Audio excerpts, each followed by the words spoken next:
dhowr ilaa tii cisho soo dhaafnay waxa sameyseen bal labada habeen oo noo hartay iyo saddexda habeen waxay noqotaba in haduu aliya bartaas waan isticmaalayna isticmaalkeediina kama maarano idinkiina waxa weeyaan waxyaabo aan maxaan ku iraadaa damiirka iyo dareenka naguna siinin baad meeshii ku soo gudbinaysaan surprise ka roo inaan ku sheegno ay kale ka xasuuya todo kan sodo dadku way kabarta zoom inda batatan zoom mataqaana si loo dhaho tumse كش هي واي بس كيف ديناها وينه واحدة صلي على النبي هي وامحي سبرايسك الناس كوكو يا الناس كوكو اوكي فرق ده مركا ديارتك كش هيدي ايوه كل شيء اوكي وانتو اقوست سبرايسك انت اسمع Chekeo saaxiib sibiraysa ku haya inda isku qabo sibiraysa ku haya maanta maanta waa qabaysta okay ha sibirays ma nuwil maayo nuwil waa qabaysta maanta sibirays ma السلام الله عليكم ورحمة الله وبركاته داود الميل والبوتشوكتان يسوى البو مغل مغالكي قدين سو غاريو هالكان وشبكة عالمية LM24 TV إن رمضان كريم وحلوغ سي دواانيا دبياقدي بشا بركيسناد رمضان إن انتي عافيمات كسو صونتي وحان ليا أجري حسنات إلهي كسيو انتي حنون سنايد إلهي هاوبو قديو إن انتي كلا يدو عافيمات قبتانا أنسومين وحان ليا إلهي هسو هذي هنسو هنونيو maalmihii qeyrka habeenadii aadka loo dhafri jiray ayaa lagu jiraa waxaan rajaynayaa inaad dhammaantiinba ka faa'iideysan doontaan bisha barakeysan ee Ramadaan qeyrkeeda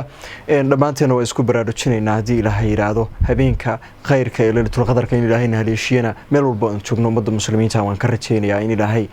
nala kulansiiyo sida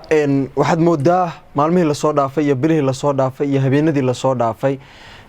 sidii bisha barakeysan ee Ramadaan loo weynay jiray looga xishoon jiray waxyaabaha qaar ee munkaraadka ah ee dadka Soomaaliyeed ama dadkeena maaragtay qaar ee Soomaaliyeed ay sameey jireen in sanadadan dambe xil iska saarinba bishi inay dhalatay in kala 12 bilood sidii la sameyn jiray iyo waxyaabo lagu dhaqmi jiray wax ka dan lagu dhaqmiyeed moodaa haday noqoto sibaha ugu darnaatay aaladaha social media markii aan aadno aaladaha mareegaha media sida Facebook Snapchat Instagram maxaa ku radaa YouTube waxaana ugu sii daran mareegta TikTok oo aad moodid in sanadihii hore sanadba sanad uu ka sii darnaanayo oo wax shood la'aan ah laga dareemayo dadkeeni Soomaaliyeed gaar ahaan dadkii media caanka ka ahay oo la rabay in ay barahooda maadaama dad badan ay ku xiran yihiin inay uga faa'iideeyaan bisha barakeysan dadka ay ka faa'iideystaan meediyahu maanta hadan media isticmaalayo waxa weeye waa seef laba af leh waa inaad marna xubaan ku gudbisid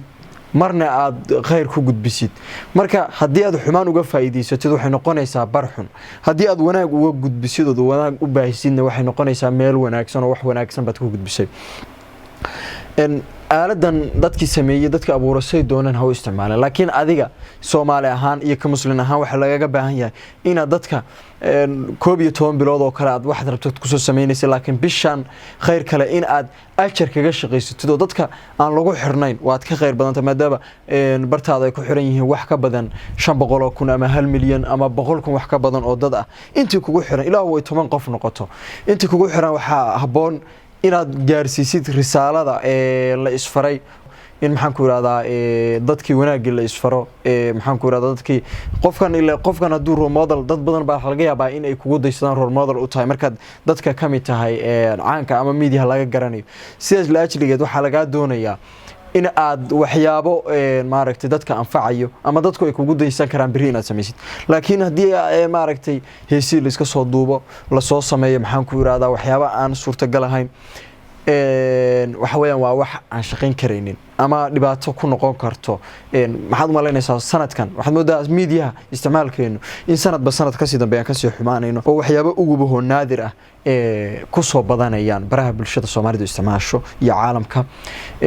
sanadkan hadaan aragnay in heeso la iska soo duubayo dad waxay ku leeyihiin waa rabadaano inta la afuran yahay inta la afuranaan waxaan sameeynaa waxaan heesay wax soo gashanaynaa inta afuran tahay dad baa sooman waa bishu hadana waxa weey waa bil khayr oo soon laguma dhihin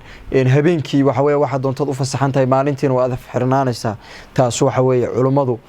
baan u joogta oo taas waxaan aniga aragti ahaantayda ka shakhsi ahaan ilama wanaagsana marka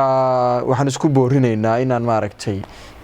kulay muuqaalkan iyo isma qusaynin iyo aragtida guud ee ka hadlay laakiin sida media isticmaalka sida guud waxaan ma aragtay ku boorinayaa dhalinyarada Soomaaliyeed bal waqtigii hore wixii bili maalmihii hore iyo habeenadii hore dhowr iyo 20 cisho soo dhaafnay waxa sameyseen bal labada habeen oo noo hartay